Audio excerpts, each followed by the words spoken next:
Hi everyone! Hey, what's up? So in case you haven't noticed, me and her are not the same. Thank God, that'd be weird if we were the same. That's gross. It's like both of us were guys. I was gonna say if we were related, but if you want to think of two men, that's cool. There's nothing wrong with gay people. There's nothing wrong with gay. I love gay people. I love gay people too. But one of us is definitely different. But too bad we're not gay people. Too bad we're not. We would be so much more fabulous for sure. And we're more different than just not gay. Right. That was funny. You're weird. So I'm Asian. And I'm Beaner. And Latina. And she's Latina, but more specifically Mexican. Mexican. Yes. And so we always get a lot of questions about interracial relationships or even just dating outside of their race, because it seems like when people enter into the whole dating force, I guess you can call it, they feel that there are obstacles in their way when they're trying to date outside of their ethnicity, their culture, and their background. Yeah, I mean, I could see that. I can see why people would see these barriers and feel uncomfortable going outside of what they know as normal.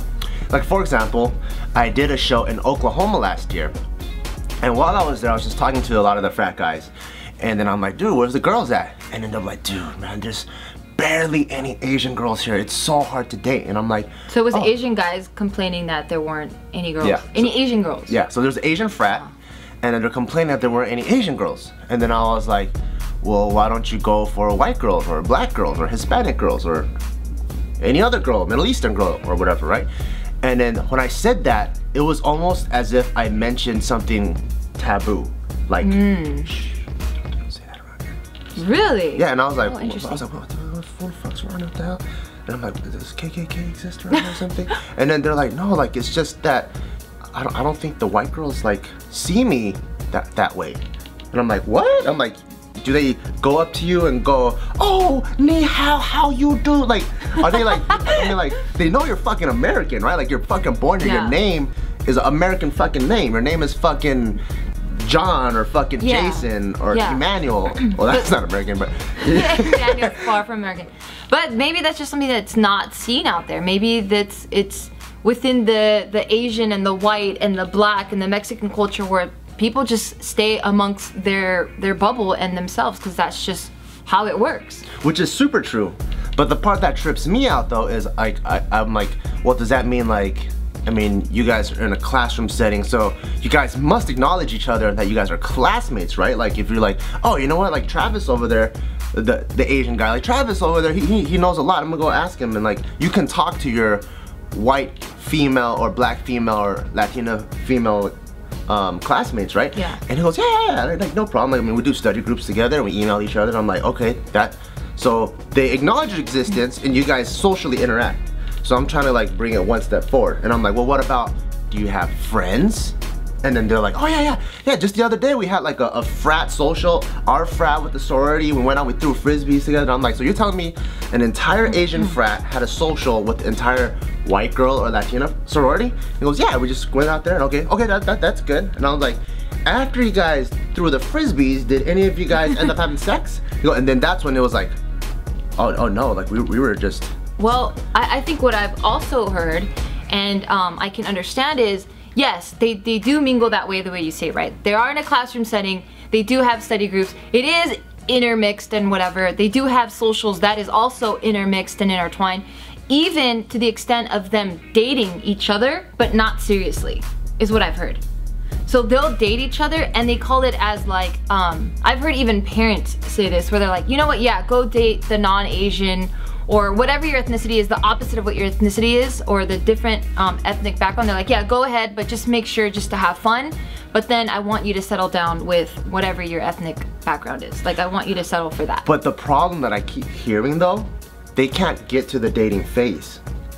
The most common problem that arises all the time when I do all these shows all over all these colleges, it's always, here's the friend, I guess, zone, and here's the dating zone, and entire groups get friend zoned, or they friend zone themselves because they don't think it's possible.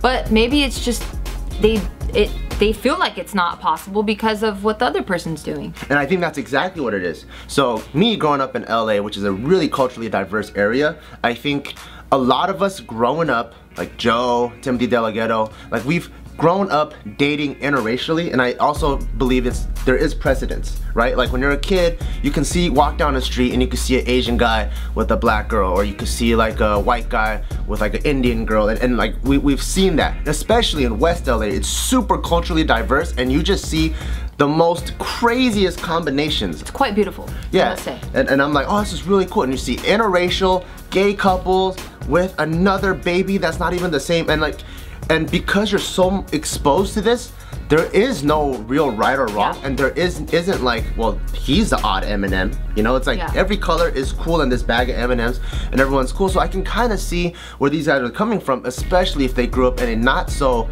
diverse and assimilated area. Yeah. But then that also tells me though, the obstacles that these guys create for themselves are really just that imaginary.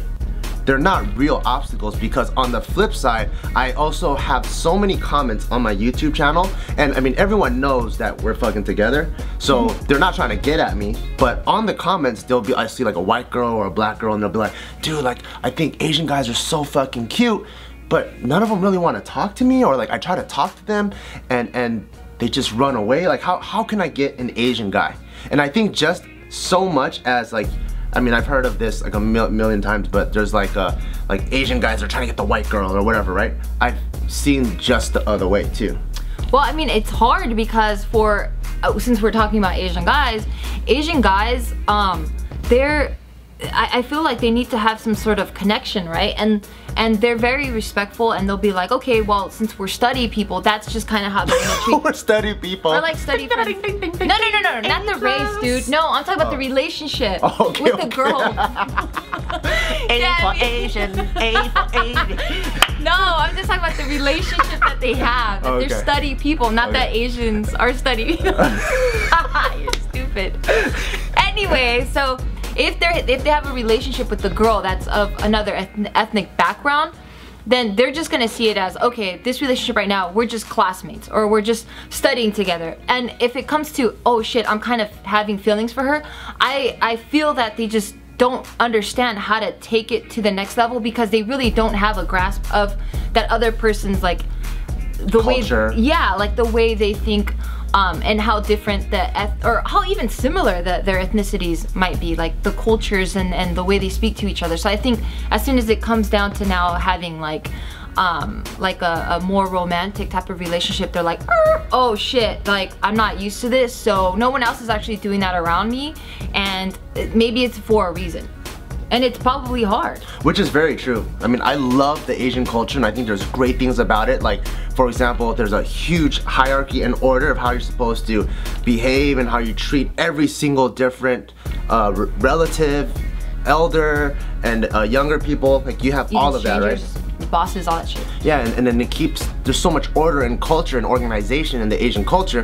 However, one of the things that respect. Yeah, one of the things that is super emphasizes respect and staying humble, but I also feel like as much as being respectful and humble is what makes Asians so likable all across the universe, it's kind of a hindrance at the same time. Yeah, it's also what's crippling, because I think when you become so humble, and when you become so respectful, and when you become so considerate of everyone's feelings but yourself, when you're out there in the dating force, which is kind of like a selfish endeavor, like you're trying to get the girl or trying to get the guy, you're there and you're like, oh man, you know what, like, you become more self-conscious, because like, I don't know if she's gonna like me, because the last 5 gays, I mean the last 5 guys she dated, why would she date gays? That's weird. Okay, the last 5 guys she dated, like one was a water polo player, the one was like a 6'4" football player. I'm this 5'2" Asian guy, why would she like me? And then you have all these like imaginary obstacles that are set up, but that's what I think is exactly what's crippling, and I think that is a part that you have to Americanize, and I feel like that is the last part of the Asian cultures that Asians actually Americanize.